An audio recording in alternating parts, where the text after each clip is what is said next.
अंदर जो है ना, अभी तो इसके अंदर सेरिबेलम है, तो पीछे पता है कि ऑक्सीपिटल पोल। अगर ना भी हो ना तो ये जो एंड होता है ये नियर एंड पॉइंटेड होता है, और ये जो एंड होता है ना थोड़ा सा एक्सपेंडेड होता है। ठीक है। अच्छा, अब हमने देखा था कि इसके पास जो सेरिब्रम है इसमें सल्काई गायराई की फॉर्म में ब्रेन टिश्यू अरेंज हुआ हुआ है। तो हमने कहा था कि एक सल्कस अगर हम कहेंगे इसकी सर्फेसिस देखें तो ये सारी की सारी लैटरल सर्फेस है, और अंदर वाली सारी की सारी जो है वो मीडियल सर्फेस है। ठीक है। अच्छा, अगर हम लैटरल सर्फेस में और अदरवाइज अगर हम इसके लोब देखें तो हमने कहा था कि इसके पास सेरिब्रम के पास 4 लोब्स होते हैं। वो लोब्स कैसे बने? लोब्स बने with the help of sulci. कैसे? हमने कहा एक सर्कस ऐसा होता है जो सुपीरियर सरफेस से लेकर नीचे आता है और एक और सर्कस को इंटरसेप्ट करता है।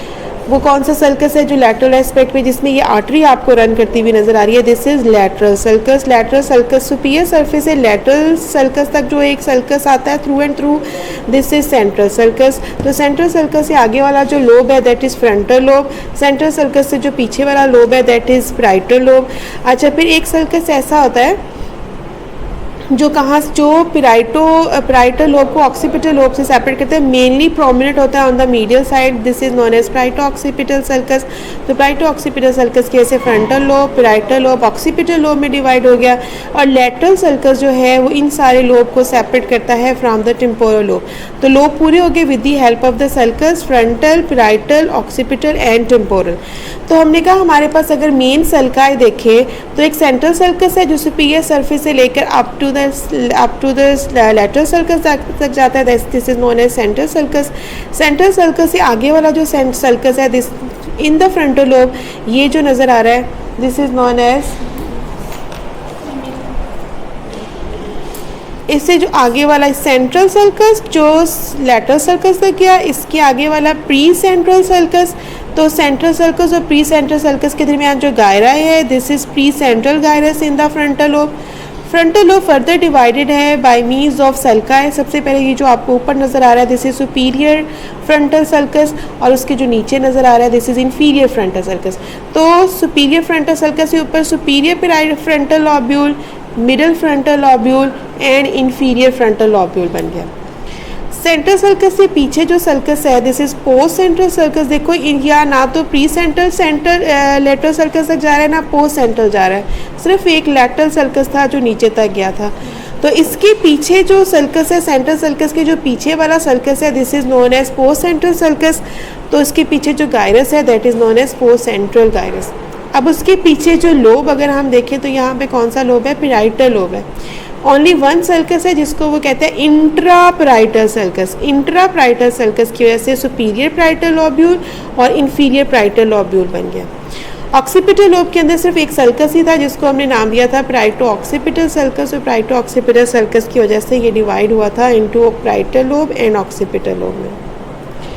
अगर हम लैटरल सर्कस को, लैटरल व्यू को पूरा करें तो with in the temporal lobe हमने कहा था कि लैटरल सर्कस होता है। लैटरल सर्कस की स्टेम नैरो होती है, इंफीरियर सरफेस पे होती है। इसके 2-3 रेमस होते हैं, एक इंटीरियर हॉरिजॉन्टल रेमस होता है, एक इंटीरियर असेंडिंग रेमस होता है और एक इसका पोस्टीरियर रेमस होता है of the lateral sulcus. Temporal lobe को अगर हम देखें तो टेम्पोरल लोब भी डिवाइडेड है into 3 gyri with the help of 2 sulcus. एक होता है सुपीरियर टेम्पोरल सर्कस और एक होता है middle temporal circus. Superior temporal circus के ऊपर superior temporal gyrus, middle temporal gyrus and inferior temporal gyrus. अगर हम मीडियल सरफेस पे देखें, ये सारी की सारी मीडियल सरफेस है। मीडियल सरफेस के अंदर अगर हम देखें ये लैटरल वेंट्रिकल है। ये जो lateral ventricle with in the cerebral cortex के इसके अंदर होती है। Frontal, parietal, occipital, temporal lobe के अंदर इसके हॉर्न्स होते हैं। इसका वो हॉर्न जो आगे चला जाता है वो इंटीरियर हॉर्न होता है। फिर जो पैराइटल लोब में इसका हॉर्न होता है उसकी बॉडी होती है। एक इसका हॉर्न जो है वो पोस्टीरियर लोब में होता है, उसका पोस्टीरियर हॉर्न होता है। और एक उसका हॉर्न टेम्पोरल लोब की तरफ जाता है, वो इसका इंफीरियर हॉर्न होता है। All these are the horns of the lateral ventricle, जो कि अभी हमने नहीं पढ़ी। तो अगर हम लैटरल वेंट्रिकल के साथ देखें तो लैटरल वेंट्रिकल की यहाँ पे कवरिंग फॉर्म होती है। ये देखो यहाँ पे इसको बंद हुआ हुआ है। ये इस वाले व्यू में अगर हम देखें तो ये जो बंद हुआ हुआ है, ये जो पिंक कलर का स्ट्रक्चर आपको नज़र आ रहा है दिस इज सेप्टम पैलोसिडम। ये कवरिंग है जो फॉर्म हो रही है, जिसको हम नाम दे रहे हैं सेप्टम पैलोसिडम। सेप्टम पेरिस्टिडम से ऊपर देखें तो ये हमें नजर आता है कार्पस क्लोजम। कार्पस क्लोजम के जो पार्ट्स होते हैं, रोस्ट्रम है जो कर्व्ड एंड है, जीनू है, बाकी इसकी बॉडी है जिसका पोस्टीरियर एंड है, इसको स्प्लीनियम कहते हैं। इसके ऊपर जो सल्कस है this is known as callosal sulcus. Callosal sulcus के ऊपर जो गायरस है that is known as cingulate gyrus, और सिंगुलेट गायरस के ऊपर ये जो आपको सल्कस नजर आ रहा है this is known as cingulate sulcus. ठीक है, अच्छा अब मीडियल सरफेस के ऊपर हमने बात की थी कि सेंट्रल जो सल्कस है अगर हम उसको मीडियल सरफेस के पास लाएं और इसी तरह प्री सेंट्रल गायरस को भी लाएं और प्री सेंट्रल गायरस को भी लाएं और पोस्ट सेंट्रल गायरस को भी लाएं तो ये कलेक्टिवली ये जो स्ट्रक्चर फॉर्म होता है मीडियल एस्पेक्ट पे के दरमियान में सेंट्रल सल्कस है, आगे पीछे प्री सेंट्रल पोस्ट सेंट्रल गायराए है, जैसे यहाँ से आप ट्रेस कर लो। तो ये जो स्ट्रक्चर है this is known as paracentral lobule.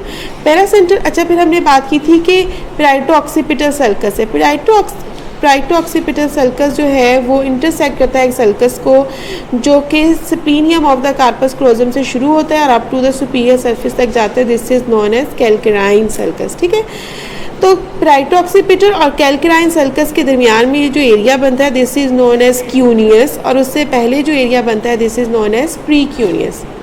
ठीक है, अच्छा फिर अगर हम मीडियल सरफेस पे और देखें तो मीडियल सरफेस पे अब यहाँ पे जहाँ पे हमें लेटरल वेंट्रिकल नज़र आता है उसके ऊपर अगर हम देखें तो यहाँ उसके नीचे देखें तो हमें ये थैलेमस नज़र आता है।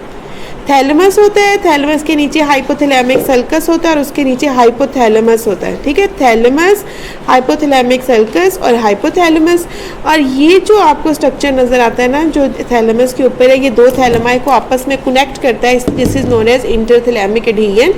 थैलेमस के ऊपर ये जो आपको ब्लू कलर का एक स्ट्रक्चर नज़र आ रहा है दिस इज नोन एज फॉर्नेक्स।